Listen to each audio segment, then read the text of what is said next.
So, can everyone see? I mean, you can move. At some point, the sun might get in my eyes, but I'm just going to go through drawing from beginning to end to finished. Try to hold your questions till the end. I usually try to talk through my drawings. If it becomes quiet for a bit, it's just because I'm working things out. All right? Cool? All right. When starting your skeletal studies, you want to actually just lay in the gesture, which is the story, the pose, where the actual limbs are placed on the ground. If you notice, I'm kind of dancing around on the page, and not getting caught up in one area. So get the overall picture before you start really locking in the forms. You want to look for the natural rhythms. After you get the natural rhythms working and the placement feels correct, you can start constructing. But before I get into that, before I really commit, I'm measuring quite a bit. I'm trying to really take advantage of the fact that this subject's not moving. And this study of the American lion, I'm really working on to find the correct placement, the fact that I can get the proportion correct, and treat it as a study. I'm not trying to make a pretty drawing. I'm not trying to make a masterpiece. I'm trying to learn. That's the way you guys should all proceed with your studies. If you notice, as I'm kind of moving through the rhythms of those front forelimbs, you see it, I did it on the back where the great trochanter is on that back leg. I just pointed at it right there. Those little circles, when I do that, that is a lay-in of a point of articulation. It's a part where the joint or hinges move like a hinge. And I'll go back in and construct over that with some straights. But it's kind of really, it's just a lay-in for me to know where everything is. But notice how I'm measuring. I'm going back and forth. Seeing that the elbow is lining up with the patella there, and so I can see actually where it is on the picture plane. Once I get the rhythms down, I'm going to start building in with box forms. So right here on the skull, I'm using a lot of straights. I use a lot more straights when dealing with bones, but at the same time, I don't want to lose that organic rhythm. And when I talk about that, rhythms are like repeating patterns, and it's a way to really lead the eye around a page, especially when we get into doing some more demos about design. I'll talk about having rhythms is a good design mechanic. Now I'm starting to really lock in the forms. So here I'm working on the scapula, and I'm putting in a lot more straights, locking down my lines, dropping in certain tones just for the sake of plane changes. And then because I really worked on my lay-in and I made sure everything was precise, I can be a lot more confident when I lay in my actual box forms. Everyone is overwhelmed when dealing with bone studies. It's not important to go for every nook and cranny. It's important to just get the major plane changes, the major box form area, and the rhythms, like the way the radius curves over to the inside of the wrist right there. And so you kind of want to streamline. You do want to observe pretty closely and really try to understand what you're looking at. And you'll see I do generalize in a lot of areas. When you get down into the carpals, I don't draw every little bone. I actually just try to generalize. Usually we'll address it with a box. Right there I'm hitting a box form on the humerus. You can kind of see that top screen right. And then it curves back under into the elbow and down into the radius. So once I've actually started locking in these forms, I'm going to start probably dropping in some tone to just help show volume. And once again, not out to make a pretty drawing, but using tone and lighting to show the form and give it some volume. Okay. There are some cheats you're having to do here because animals walk on their toes. They don't walk on their feet like a biped, like a human. There are a few like bears and such, but you're gonna have to cheat when dealing with a quadruped such as this American lion, because you're gonna have to actually plant the toes on the ground, because realistically they'd have those pads back there on a full fleshed out living subject.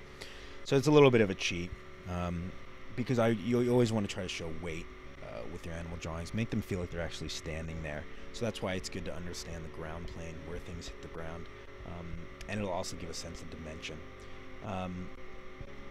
As I move throughout the rest of the form, I'm still dancing around. I'm starting to lock in this front area, but you'll see I'm not committing so much until I know everything else is working.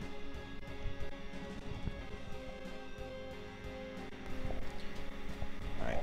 So I wanted to talk about something else. As you kind of see me starting to finish the drawing here, actually, working it out and bringing the construction into the model. It's important to study bones. It's not fun. It's the real, kind of the hard work, and it can get kind of boring at times because you have to be kind of an accountant. You have to really figure out what makes up the forms, but it's really important to put in the time on the bones. It'll make drawing from life that much easier because you'll understand what's going on underneath, and you'll be able to make connections between the live subject and the studies you've had that you've done from the museum. So it's important to put in that time. It's really up to you as the artist. How badly do you want it? There are some people that don't really care to study from the bones, and that's fine. It can be done without, but it really will take you to the next level. So usually it's important to put in a little bit of extra time and extra effort, and this is all to the point of studying anatomy. So that's just something I wanted to touch on that you should realize in your own work. And it's almost like studying the nuts and bolts, it'll help all your life drawing from beyond that, and studying from a live subject.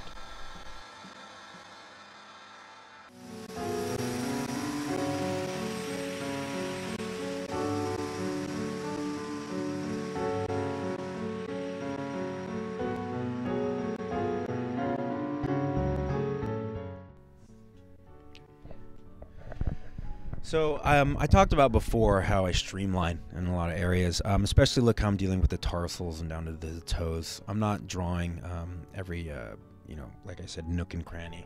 I use that term a lot when dealing with bones, but it's true. But I'm getting the general forms and being very objective.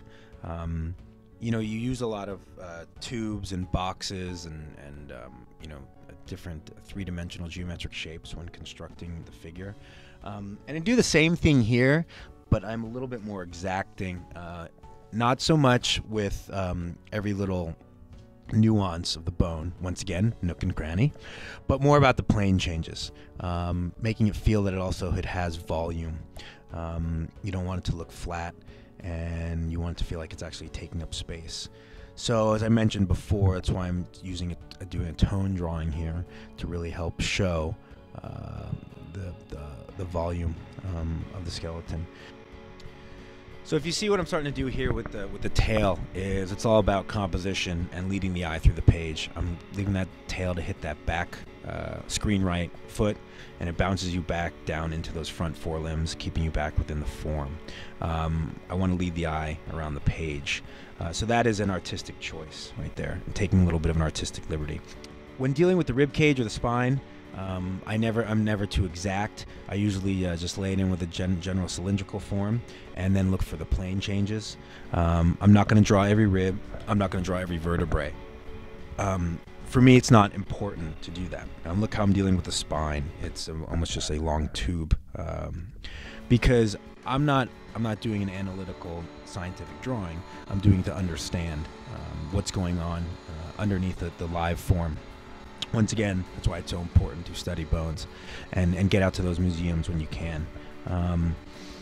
And it's just for me, it's a matter of understanding. And I think it's very important for a lot of people who are starting out to start this way. Once again, not very fun, but very important. And you'll realize that the more you start studying bones, the better your actual life drawings will get when you start studying from a live subject. Really starting to lock in my lines here. Working on the edges, getting the lighting pattern correct, designing my shadows, and really committing. I'm going to start taking it to a finished level at this point, but still, once again, making sure that everything starts